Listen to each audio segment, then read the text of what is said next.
And that Israel also had an abomination with the Philistines, and the people were called together after Saul to Gilgal. When I look at this, I think, okay, when I'm reading the text, Jonathan has 1,000 men. Saul has 2,000. Now, obviously, Saul had more men, right? I mean, we can do some easy math there, all right? It's not hard. And what did Jonathan do? It said that he went up against a garrison of the Philistines. Now, a garrison could have been any certain amount. It could have been 300 men. It could have been 20 men. A garrison was just a group of men that were stationed somewhere. There was like a defense post. So Jonathan sees this garrison of the Philistines. And Jonathan's like, we're going to take these guys. Come on, man, we're going to do this. And what happened? He won. He did. Jonathan succeeded. And then here's Saul, his dad. I don't know how loud it was. Can't even do a trumpet sound. I stink at it. Do I stink at a trumpet sound? No. Thank you. Yes, Erica. Thank you. I love you. That was a great trumpet sound. Out of the mouth of babes. Amen. But did Saul build his son up and say, hey guys, my son, he just took out a garrison of the Philistines. When my kids do something great, I love to brag about it. It's like, man, look what they did. All right? Man, my kids did something great. Now, when they do something bad, I kind of like, I don't want to talk about that. I'm not going to build that up. But when they do something awesome, you're just like, you want to build them up. You want to be excited for them. What did Jonathan do? He took out a garrison of the Philistines. But instead of Saul saying, hey, look what my son did, it went out saying, hey, Saul took out a garrison of the Philistines. Now, you might think that's something small. Who cares who gets credit for it, right? Have you ever heard of telling a white lie? Have you ever heard that? Oh, it's just a white lie. All right? Your wife asks you, do I look fat in this? And you say, no, honey, because it's a white lie. You don't want to say, yeah, that you don't look good in that. All right? A lie is a lie. I know it's probably a terrible thing to use an example with Rick today. That's not. I told her that's my favorite dress that she wears. I love it when she wears that. I'm like, I just want to touch you all the time. And then she's like, get away from me. I'm like, None of that. But a lie's a lie. You see, when I look at what Saul did and this ignition that he had to start this flame, there was a slow decay that happened where he took credit for something that didn't belong to him. And you see, church, it has to start with something small. And you build up to something big. People don't become murderers right away and just say, I just want to kill somebody. There is a process of decay that happens. Something that builds up on the inside. You don't sit there and rob a bank, and you're like, I'm just going to rob a bank today. There's a slow decay of how you're stealing. You start with something small. Can I tell you, my mom's going to smile at this, I stole candy from a grocery store called Biggs. I don't know if you guys remember Biggs. I don't remember what kind of candy it was. Some kind of hard, delicious candy. Kind of like Tic Tacs, but it wasn't. I had stuff in my pocket, and then my mom caught me, so she made me go back and give it back. So I did steal when I was a kid. I also lied a lot. Remember when I had to write I will not lie 600 times, and it just was over and over again. I'm like, And I remember she did that. But you know what? Even in my older years, we really call it this. I was just joking. But we lie, but we're just joking. Remember Deidre, she calls me out on that so much. When I was a youth pastor, I was 20 years old, and we had kind of like a small group meeting. And I remember this because I'm 20, and I'm trying to lead a group of others that are, probably 10 years older than us, all right? And there's like 2 or 3 different couples there, and I'm very intimidated, and we're just sitting there. Well, Deidre kind of gets nervous around new people. I get nervous around new people. So we're sitting there talking, and all of a sudden she just blurts out, because she had no idea what else to say. She goes, Bryce is a liar. And I'm like, Deidre? She goes, he just lies all the time. I just look at me, and I'm like, okay, and I'm like, well, there goes my credibility that I have with these people. Oh, he plays video games too. I was kind of a nerd back then. I'm still kind of a nerd. I just don't show it as much. Well, he plays video games. He plays this one video game, and then I remember I felt so small. This lady looked over at her husband. She goes, doesn't your little nephew play that game? And I'm like, oh, but especially the lie, I had my face turned red. I'm like, man, but you know what? Was she telling the truth? Yeah. Just because we're joking, we're kidding, it starts small. So church, what I'm trying to get at is that decay where your light gets put out, it has to start somewhere. And Ecclesiastes, I believe it is. No, I'm sorry, it's the Song of Solomon. In chapter 2, there's a verse that says, take the foxes, the little foxes that ruin the vineyard. You see, it's the little things that can cause decay and to cause something to crumble and fall. Not the big things that come at you. It's the little things that start that process. But obedience, like I said this the third time, obedience needs to happen when we are not just around others. It's easy to be obedient here. It needs to happen when we're by ourselves. It needs to happen when we're alone.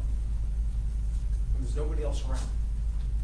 There's that one song, obedience is the very best way to show that we believe. And then if I want to spell it, I go, O-B-E-D-I-E-N-C-E. I remember singing that as a kid. Obedience. We need to obey. Because obedience is the true ignition of the flame. But Saul's decay started with a white lie. But look at the fuel. Look at this next part. Look at Saul's fuel. It wasn't one of God's will. Look at verses 8 through 10. Actually, I'm going to continue down with verse 5. And the Philistines gathered themselves together to fight with Israel. 30,000 chariots and 6,000 horsemen, and people as the sand which is on the seashore, multitude. And they came up and pitched in Michmash, eastward from Beth-Haven. When the men of Israel saw that they were in a strait, meaning they're in this like little area, for the people were distressed, then the people did hide themselves in caves, and in thickets, and in rocks, and in high places, and in pits. And some of the Hebrews went over Jordan to the land of Gad and Gilead. As for Saul, he was yet in Gilgal, and all the people followed him. What's that last word? Trembling. See, because Saul couldn't get his light truly going because of his disobedience, what happens when he's trying to lead others? They couldn't see the light, and they were fearful, they were trembling, they couldn't trust that leader. Just like we're sitting at that small group, my husband's a liar, all right? It's funny. It really is. I mean, I look at it, but you know what? There's not trust now. People are like, oh, can you really trust this guy? Is he legit? We need to be honest in everything that we do. I read my proverb on one day this week, and it talked about how a false balance is an abomination to the Lord. When we aren't honest, true, and just in what we do, guess what? God says that's an abomination. Because that's a false balance. It's not doing what is right, even when nobody's looking. My stomach is going to get me in trouble one day, all right? I like to eat. I like to do things. We even had that discussion. Eric said he's met his match. He couldn't believe how much I ate at a small group. I was a hungry hippo, okay? But I didn't throw up. I didn't. I kept it down. So I guess that's not gluttony because I didn't throw up. That's what he said. So what he says is true, all right? But when I'm at Kroger, all right, I love ice cream. Ice cream is my favorite thing. Can I tell you, we have so much damaged ice cream that comes through Kroger. But it's not mine. All right? Tammy knows. We have a lot of ice cream that goes through. She works for Kroger, all right? 5 more days. She's done. And you know what I want to do? Man, there's some flavors that look so good. I'm going to be like, oops, it popped open. Oh, man, that's good. All right? I do. I just want to, but it's not mine. It belongs to the company. And I need to be a good steward. And if I'm sitting there opening up all these damaged ice creams and just going to town on it, guess what? I could lose my job. I would be fired. But it's damaged, but it wasn't yours. You see, we need to be honest in what we do. Because then when we're trying to leave, like Saul was trying to do, people are going to be able to tell. It's like, where's this guy's light at? Where's that flame? But Saul's flame, it didn't get started. Because it didn't ignite. Because he disobeyed. Look at verse 8. We talked about how disobedience starts small, right? Well, here's God's will coming up. Here's the fuel that's supposed to flame that. But here's more disobedience in verse 8. And he tarried 7 days, according to the set time that Samuel had appointed. But Samuel came not to Gilgal, and the people were scattered from him. And Saul said, bring hither a burnt offering to me, and peace offerings. And he offered the burnt offering. And it came to pass that as soon as he had made an end of offering the burnt offering, behold, who comes? Who? Samuel. There he is. Samuel the man came. And Saul went out to meet him, that he might salute him. And Samuel said, what hast thou done? And Saul said, because I saw that the people were scattered from me, and that thou camest not within the days appointed, and that the Philistines gathered themselves together at Michmash. Therefore said I, the Philistines will come down now upon me to Gilgal, and I have not made supplication to the Lord. I forced myself therefore, and offered a burnt offering.